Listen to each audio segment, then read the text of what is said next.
हर का बताई कि रोजा रगड़ी लेते ही आई टाटी में बर्दाश्त ना होला जबराती में। रोजा रगड़ी लेते ही आई टाटी में बर्दाश्त ना होला जबराती में। बर्दाश्त ना होला जबराती में। डीजे विकास लीडर सीतामढ़ी।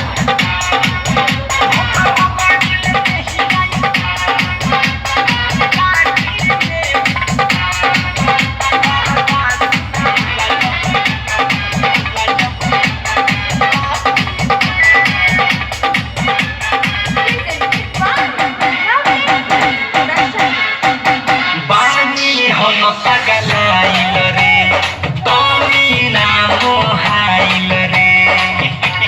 अरे तो इसमें चिंता की क्या बात है, बड़े बड़े देशों में छोटी छोटी बात भी होती रहती है। अरे पानी हम पगलाइल रे तोनी ना मोहाइल रे।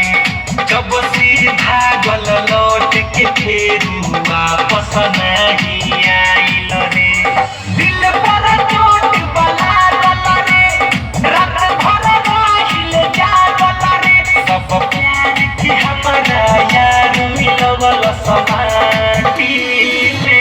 अरे चिंता जोन करो अमित भाई, एगो गई तो दोसर आई।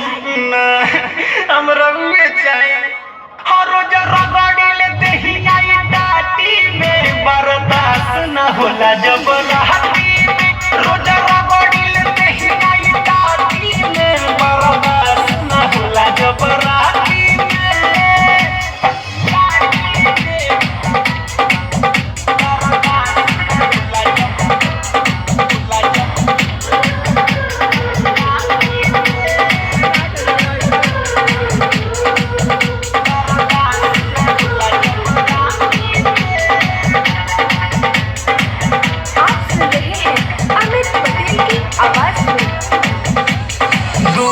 बाई है बाती से काम चलाई हाथी से। ओ तो अपन हाथ जबर ना सुबह पड़ेला। और दुख बाई है बाती से काम चलाई हाथी से।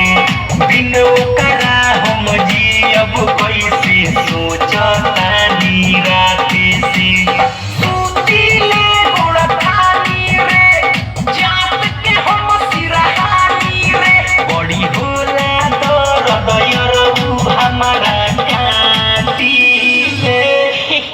सोई के दौरत होला का हो, हमर तनी तनी दुखाला।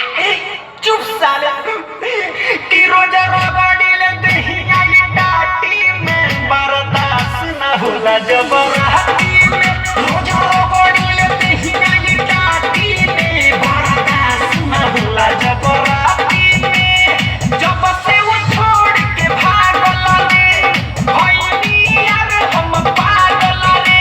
अब मारतानी मुकाय अपन छाती में।